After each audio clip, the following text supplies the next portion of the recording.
Are you looking for more out of your life? Do you need ideas on how to start new businesses and how to move forward in your own personal life? Well, guess what? You have come to the right radio show.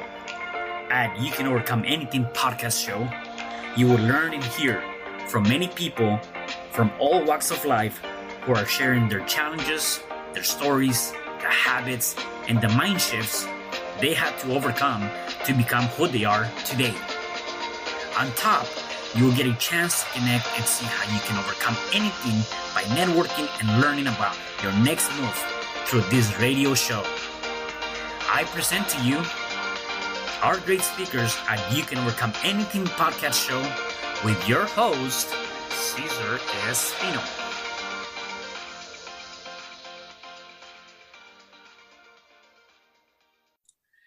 Hello there, and welcome back to another episode of You Can Overcome Anything podcast show. It is your host, Cesar Espino, and you can find me at www.cesarrespino.com. And today I have a guest. His name is Eric Martel. Hey, Eric. How are you, Cesar? I'm doing good. Thank you so much for being here today. Uh-huh.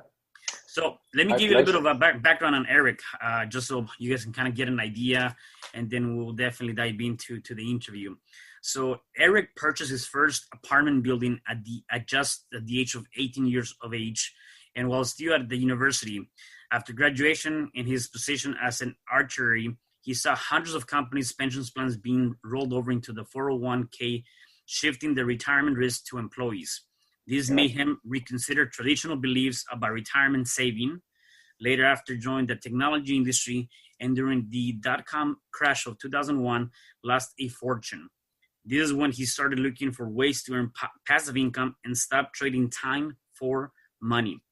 Started numerous businesses, including a gourmet sauce company, and eventually came back to real estate investing, which is where you started at the age of 18, right? Yeah. So that's amazing. I definitely want to get to all of that. And I guess if you can give us a little bit of background of where are you from originally and how was your growing? Yeah, I'm from Montreal initially, and actually I was born in a small town in northern Quebec, but really I'm from in Montreal, and then I moved to Toronto, and and then eventually I moved to California on a transfer when I was working for a company, an enterprise software company. Got it. And so with that, I mean, this is when. Yeah, so I started very early near Montreal with my apartment building, and it was pretty good. But at that point, when I bought the apartment building, it's not like I had like a global plan to achieve financial freedom. I was young, and for me, it was really because my parents were really living paycheck to paycheck, and this was really a proof that it was possible for me to make money differently than having a paycheck and all of that. So, so that was pretty important to me. And I had a mentor at the time too that was really helping me and telling me that, yeah, this is okay. Yeah, you're doing fine. This is what you need to do and all of that, and kind of like guiding me every step of the way. So that was these two components together really, pushed me into that direction. And later on, and now in life, a few years later, then I'm back into real estate. And so, so that's working very well. Yeah, definitely.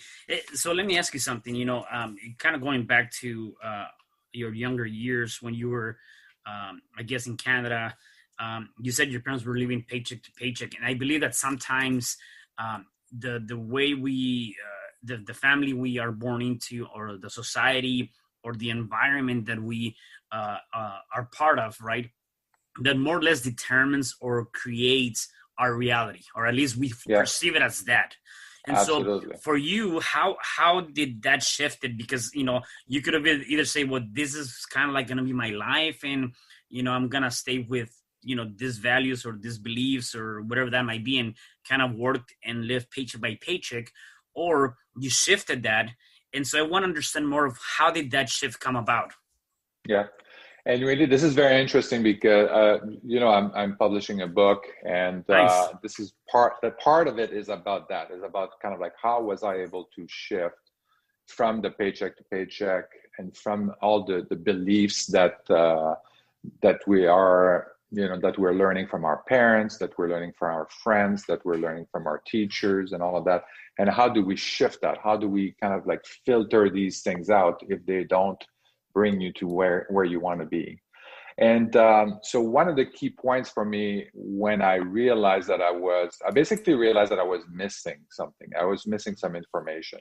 I saw that there was another game going on that I was not a part of.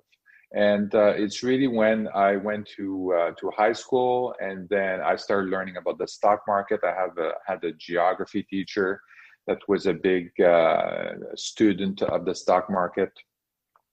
And so he was teaching us about it. I created an investment club and all of that. And I even met when we opened our brokerage account. I went to see the actual stockbroker. You remember those stockbroker? Yeah, yeah. That used to be a job, and they were Right. making a lot of money, right? So talk to the stockbroker. That's when I realized that I was missing something, because this guy was just selling shares and stuff like that. The commission at the time, like now it's like $5 and it's automated. Yeah. But in those days, it was like, it could be like $150, $200 for, it was basically a minimum fee plus a percentage, like 1.5% of the sale or the purchase of the stock. So it could be a significant amount of money. And so I knew there was a little bit of a disconnect, and that there was something else in there. And also that I was basically learning from the wrong people. I'm learning from my parents who live paycheck to paycheck. I'm learning from my teachers who's also looking for a paycheck, working for paycheck to paycheck. So I need to find other teachers. And this is when I found that my mentor at university, that's why I jumped on it, because he had figured out a way, and the people that I knew as well that was in that circle, they had figured out a way to generate passive income. They were making money without working, or working significantly. And so I knew that I wanted to learn what that was about and how to do it. Yeah.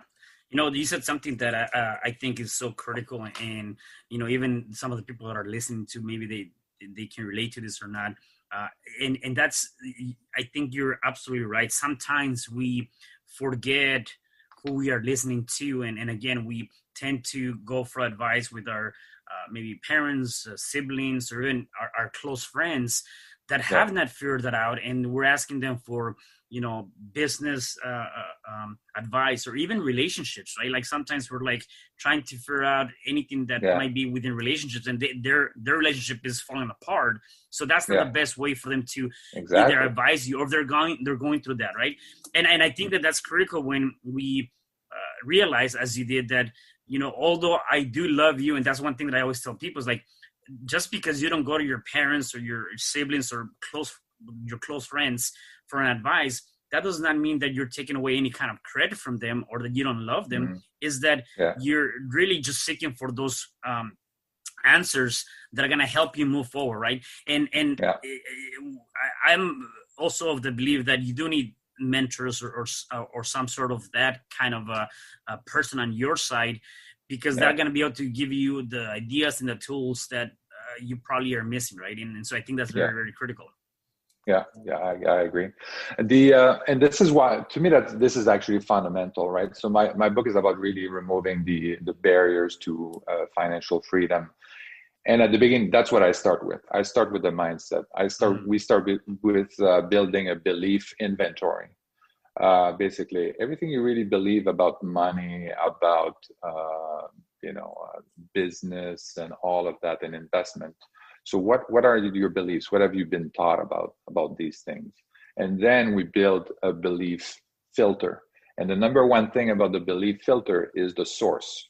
who is that person that taught you about business? Is this your parents that never owned a business? Well, then, why are you believing what they're telling you about it? And there's a reason for why they're teaching you certain things, and it's honorable. They want to protect you and all of that. But there comes a time where you have to kind of shed these beliefs and then create new ones that are more empowering and that are going to get you to your goals. I think that's what's important.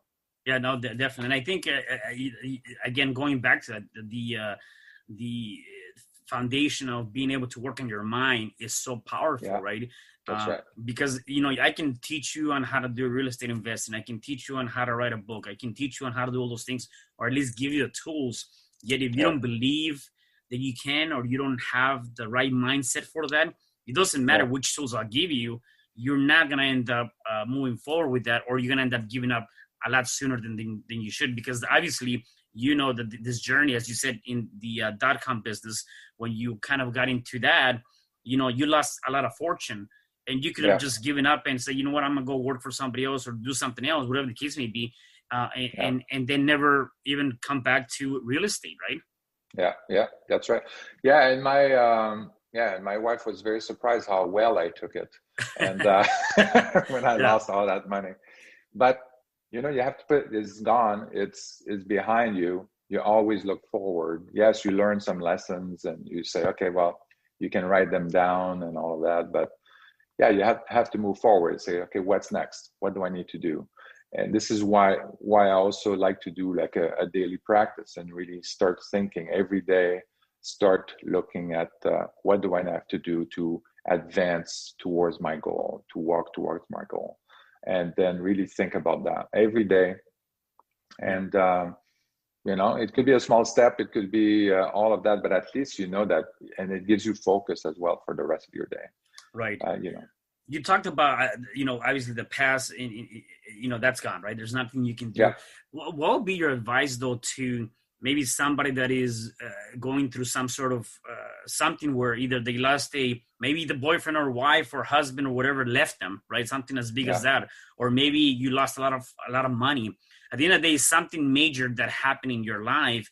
How do you overcome that? How do you pass beyond that and know that, okay, that happened yesterday. My wife left me. My husband left me. I lost thousands of dollars. Now I'm in this position, and that's already gone. There's nothing I can do. So how do you get past that? Yeah. And I think part of it is really focus on, it's really about kind of focusing on what you have. And it's really part of the mindset. I mean, the mindset is about, okay, well, what is under my control? What do I have? And how do I move forward with it? It's kind of a pointless exercise to look at, yesterday I had, multi-million dollars, and today I have, very little. If you lost it all, like it's kind of pointless. At least what is that you know how to make money.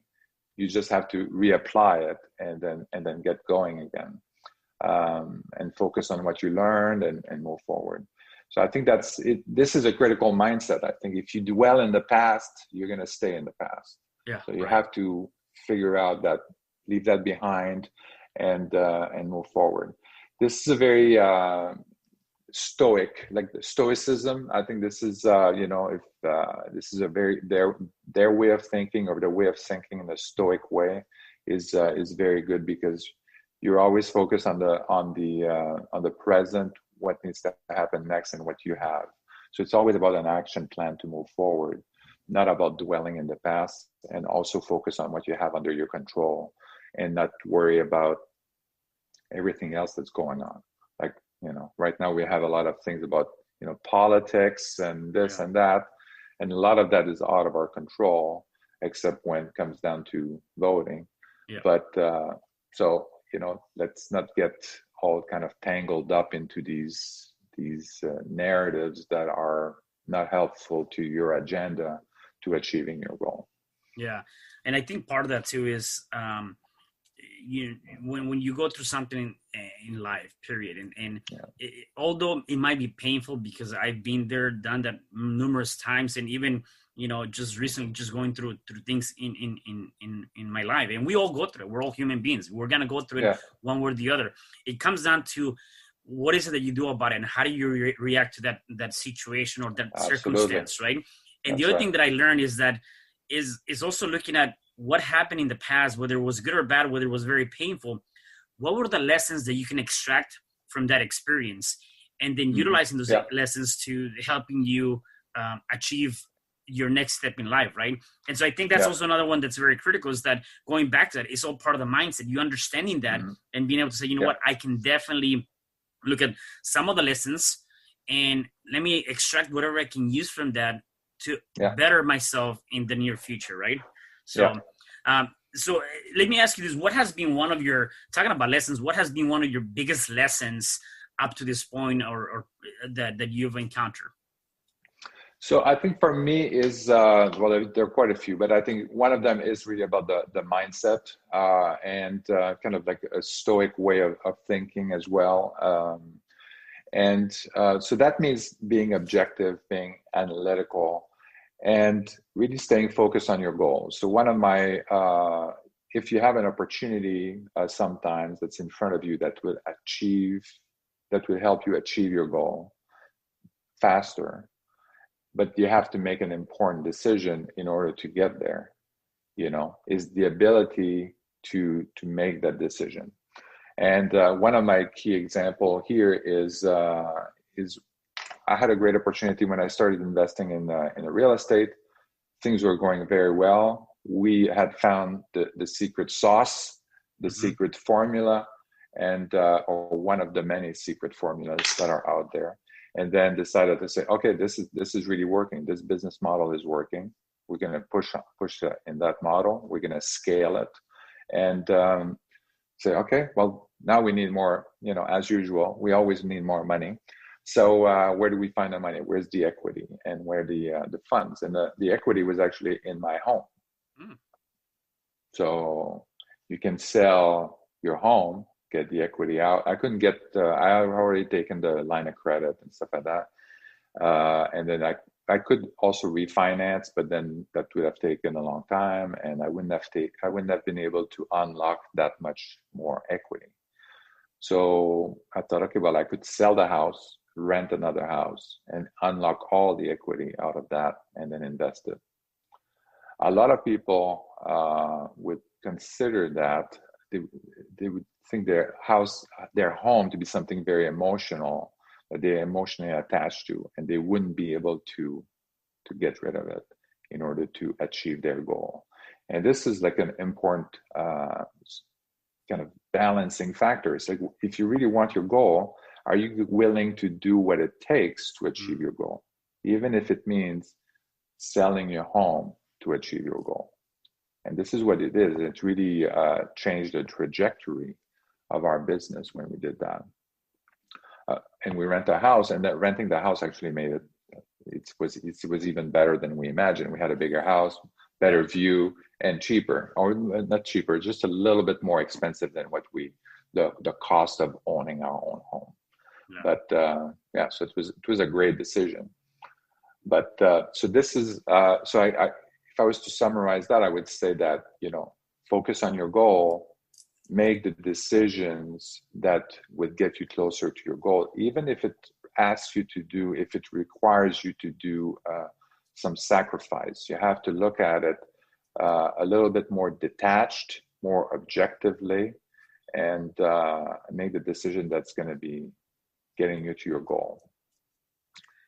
So with that, how do you identify it, or I believe that that many of us, there's always opportunity knocking. You're always going to see an opportunity, except an opportunity is not going to be dressed or disguised it's disguised. It's not dressed in this beautiful look. It's disguised as something maybe fearful, something that is like, so at first sight, you don't see it. And sometimes you might see it and you're kind of questioning, or you're saying yes or no, I'm not too sure. And now you get all these little voices in your head and you don't take that opportunity. I guess my thing to that is, how do you identify an opportunity and say, you know what, this might be the one? And even if it's not, how do you say, you know what, let me move forward with that opportunity? Because I feel like if you don't attempt to do something, or you don't try to do something, you're never going to learn. You know, what is that saying? You have to fail multiple times. And as you're failing, you're growing. And if you're not failing, you're not growing, right? Yeah, that's right. So I guess if you were to kind of give an advice of, what might feel good to say, you know what, that opportunity might be the opportunity that I need to just kind of take that leap. Yeah, I think there's a couple of things. I think so. First of all, I think you have to have a goal. What's your goal? And I think everybody's number one goal should be achieving financial freedom. Mm-hmm. That should be the number one. Stop trading time for money. That should be your number one goal. And then once you've achieved that and you can stop working 9 to 5, then you can do whatever you want after that. But that should be everybody's number one goal. So the next thing is really about the strategies that you're going to use to achieve that goal, and make sure that strategy actually works. So if I'm looking to achieve financial freedom, I want to generate passive income, right? So I want to have things that, generate money without me working or working minimally. And so that's what you want to do. And this is where I think a lot of problem occurs, is that there's two kinds of problems. Is that people are bringing opportunities that are hard to pass, and say, oh yeah, you can invest in this restaurant, you're going to be doing this much money, or you can invest in this bar and you're going to make a lot of money, but you're also going to be spending 80 hours a week in that thing. Is that passive income? No, it's not passive income. So yeah, it's a great opportunity. It's kind of a lifestyle and stuff that sounds interesting, but you have to pass on that. And passing on these opportunities that are not aligned to your goal, I think this is critical. I think a lot of people feel that there's only one opportunity out there, or it's rare to find an opportunity or a strategy that makes money. There are thousands of strategies that make money. You just need to find one that works for you, that works with the resources that you have available and the capabilities that you have in terms of time, money, and skill set, and other people that can be part of your team. And then you pick these opportunities that work. You find the best one, and then if it works, if it makes money, you scale it and towards your goal. Yeah. Oh, definitely. I love that. And I have something that I called strategy planning. And it's kind of, what you're talking about. And I look at it from a couple different perspectives, right? You want to be able to have, what is the overall objective? What is it that you're trying to achieve? And once you identify that, it has to be specific, right? So sometimes we tend to get lost in some general terms. So it has to be very specific as to what I want to be able to accomplish. So if I'm looking at, let's just say next year, I want to make X amount of dollars, not just say I want to make more money because, it's like, here's $1, you got more money, goodbye kind of thing, right? You have to be specific. So I want to make $1 million, whatever that might be, right? Yeah. And then the next thing is you want to start looking at, well, if I want to make $1 million, what are some things that I can do to accomplish that? So you're going to chunk it down and create little tasks or little strategies for that. And then the next thing is you want to be able to create specific dates against those strategies, because you want to be able to have a time against it, because it's going to put more pressure on you, right? And then with all of that, the next thing is now you're able to actually measure those strategies, and now you have what I would consider when business is KPIs, key performance indicators, that can help you measure that. And then you said something which is very critical, and it's part of one of the things that I talked about, is take action immediately, some sort of action, right? Otherwise, there's no, if you don't take no action, then you're never going to move forward, right? And so talking about that, give me more on that, because I think that's where, again, also people get hung up on the idea of they have this thing in their head, or they have perhaps something they want to do, and then they get hung up with all of the different things or how big of a task or an assignment that might be, that they don't organize that and they don't know how to start. And so therefore they never take action and they never move forward. Mm-hmm. Yeah, and this is why I think the daily practice is important to me. I focus a lot on that, and then making sure that you work at it every day. And there's no Saturday or Sunday. It's like every day you spend half an hour thinking about what you need to do next, and then executing on that. So I think that's important. I think in my book, I talk about the fiat goal, right? So I talk about what is a good goal. A good goal is something that's going to help you focus, and so that you're going to know if you take action that's taking you away from your goal, then you're going to know about it. So something that's focusing, something that's inspiring. So that means that it's something that would really, it's not necessarily just about money. It's about kind of like, what are you going to do with that money? Like, what does that look like? And then something that's achievable, something that you're going to feel a sense of accomplishment, and then something that's trackable. So if you need to have X dollars a month in income in order to achieve financial freedom, so this is what you're going to track. And then every time you do an investment or something like that, you can see that you're getting closer and closer to that goal. And then that helps you achieve that. Yeah. So that's one of the things. And you can see that in this, I don't necessarily have, it's trackable, and I'm kind of loose on the timeline, but because I'm focusing on the daily practice, so that you're thinking about it every day. And I want to make sure that people are motivated to take action, like you said, like every day. To take action. It's better to take action and make a mistake than not act at all, in my opinion. Right. So at least you're going to learn something from your accomplishment, from your lack of accomplishment, from your failure. then and you know, I had a lot of lessons learned in my life, meaning a lot of failures. Yeah. You know, so. Yeah. No, I love that. And talking about so generating passive income, let's talk about what your company does, and how is that all I guess put together, and how you are able to help people that might want to get into that passive income. Yeah. So initially we started, that's what we were doing. We started to invest in rental properties and to generate passive income. So we bought our first house in Memphis, Tennessee.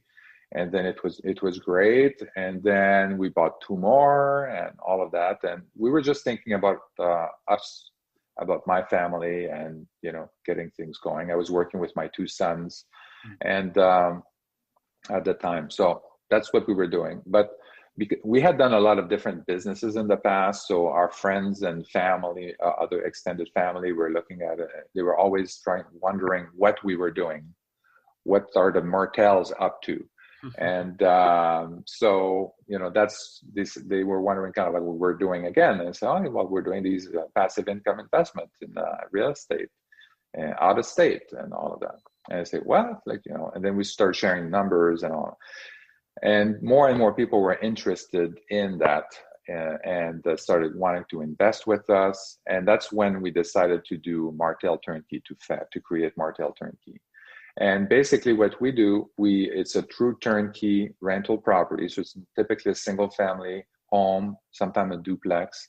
And we buy that property distressed, we rent it out, we renovate it, we rent it out, and then we sell it to investors who are looking for these kinds of properties that have a tenant in place and that generate passive income. So with as little as $20,000, you can buy one of these properties, and it's going to generate about $3,000 a year in cash flow, in net cash flow. So that's after you paid the property management, because you want passive income. You don't want to get the calls from the tenants. Right. And then it's after financing, which is probably the other largest cost of that. And and you're generating $3,000 a year in net cash flow. So that's like 16% return on your money, on your cash.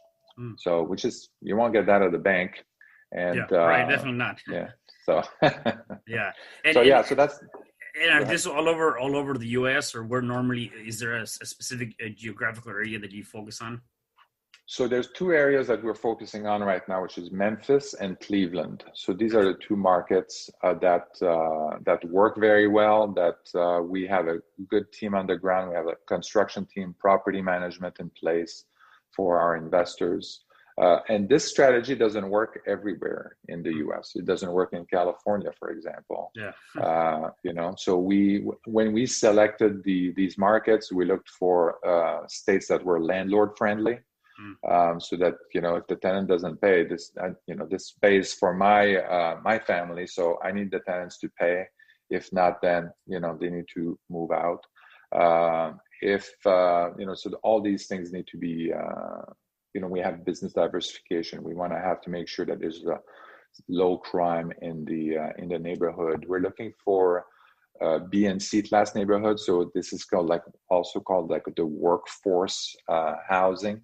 So people that have good jobs, blue collar workers, or lower management supervisor level jobs, and then they're looking for a home to live in near their work. So that's what we focus on. Awesome. And with that, do the tenants have so when somebody takes something from you, a portfolio from you, are the tenants already, do they have long-term agreement, or is it a month-to-month for them, or what's the risk factor there? It's a new tenant, and they have signed either a 1-year lease or a 2-year lease. Awesome. So brand new tenant, cash flowing from day one. So when we close on the property, the tenant is in place. We've done all the background check, and it's a new tenant ready to get going. So yeah, cash flowing from day one is one of our motto. That's something very important. No, that's awesome. So just coming back to a couple of more questions before I let you go. What is one thing that I noticed, and obviously just talking to you and even with the book that you have coming up and some of the things that you talked about, you seem to be a very motivating person, right? And positive guy. What are the things that you do, if any, on a day-to-day basis to put you in the state of mind? Oh, that's interesting. For me, I think it's, yeah, that's right. I normally I'm like that, and I don't know how, but you have to find that right state. For me, I'm always, I am driven, and I always look forward to other opportunities and stuff like that. Doesn't mean I don't have tough days where I do work that is not that interesting, or is more like a chore, but sorry about that.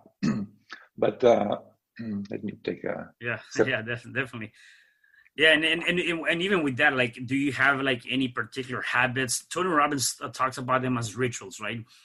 Any habits, daily habits that maybe you do on a day-to-day basis? Yeah, so for me, I do yoga every day. So that kind of helps me with get moving and get thinking and focusing up. So I'm not thinking about work when I do that. I also run. So I live here near the beach in LA. So I go run on the beach every other day, and go swim in the ocean every other day. And that gets me really energized. And sometimes my team would say a little too energized, but so that's, and it's very interesting to me, because I think that, you think you get up, you kind of tired, or your muscles are hurting and stuff like that. And you say, maybe I won't go running today or something like that. But then you start running, or you start doing your exercise and all of that, and things fall into place, and then things happen. And then how is it that the more energy you put into your run and your swim and all of that, you come back, I don't have less energy. I have more energy than when I got up. So, and I think it's true of a lot of things that we do, or that we should be doing, is don't be afraid to put energy into things. And that energy is not going to be lost. It's going to be something, it's going to create more energy. So that's something that I've found kind of important. People tend to think, oh, this is a lot of work and all of that. No, put the work into it. It's going to be worth it. And Yeah, that definitely, and just the part of that is, I believe too, is the universe or God, whatever you believe in, right? I believe that Yeah. when you put out that energy, that positive energy for sure, and you're focusing on something, you're gonna end up start seeing or getting ideas, or people are gonna come across your life without even thinking about it, because you're putting out that energy. And if you're working, hustling, and doing that stuff, I do believe that eventually you're gonna see something again, that opportunity knocking on your door. You're gonna see it somehow. You're gonna feel that.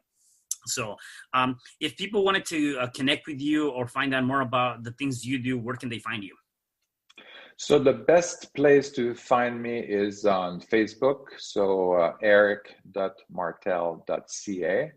And so I'm going to have my book. My book should be published in the next few weeks. Awesome. If you want a free copy of my book, you can register on my website, marteleric.com/book. Okay. B-O-O-K. So marteleric.com. And then you can register. All I'm asking is your email address and name. And then once the book is published, I'll send you the information, and then you're going to get the book for free.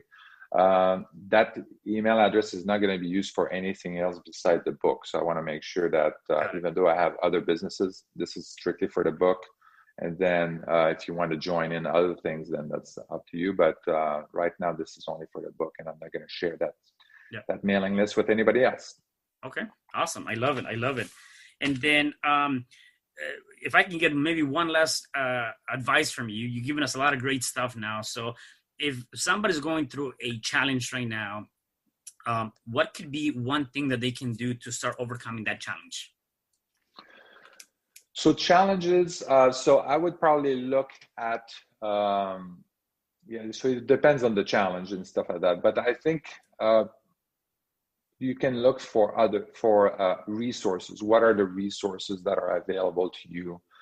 We're not alone here. And then so reach out to other individuals that might have the experience that you're lacking, a different point of view or perspective on the challenge that you're facing that might be enlightening.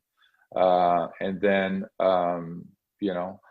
so I think these are the two, and really kind of some of the challenges are kind of like hard to overcome.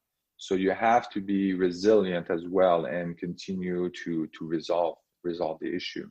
And again, it comes down to kind of like a daily practice of really at least dedicating a certain amount of time every day to overcoming these challenges. So. Yeah. Okay, awesome. No, I love it. That's definitely a good way to end this. Is there anything else that you may want to say before I let you go? No, that's it. So if you're interested in investing in passive income, so my company is MartelTurnkey. You can find us at MartelTurnkey.com. And I mentioned my Facebook address, whatever it's called, and then my book. So once you have these three elements, then you know where to reach me. Feel free to contact me if you need any assistance or you want to run any opportunities by me. Awesome. Well, Eric, thank you so much for being here. Really appreciate you being on the show. So thank you. Thank you, Cesar. Yeah. And for the rest of you guys, do me a favor. Make sure that you check us out on YouTube, on every platform of podcasts you can think of. Make sure you come to this show right now. Leave a comment, like, share, and just get the word out, because definitely somebody needs to hear this. This is a really good message in terms of how to get into passive income, and definitely something that we need to share with other people. So I'll see you guys at the next podcast show. Have a good one. Bye. Hi, I'm Cesar Espino, real estate investor, business coach, and consultant, and author of the book, You Can Overcome Anything, Even When the World Says No. My number is 424-501-6046. In my book, I talk about making the necessary changes to shift your mind for prosperity and certainty. Pick up your copy at Amazon. I also love helping families with their real estate and can purchase your house fast and all cash. Follow me on Instagram, Facebook, and LinkedIn. My number is 424-501-6046. Thank you for having me today. I am so glad you've tuned into this podcast. You can find me at your favorite podcast platform where you can like, subscribe, comment, and share. And to learn more about myself, my services, you can find me at www.cesarrespino.com, or you can also find me at your social media. Thanks for joining me, and I am looking forward to having you at the next episode. And know you truly can overcome anything.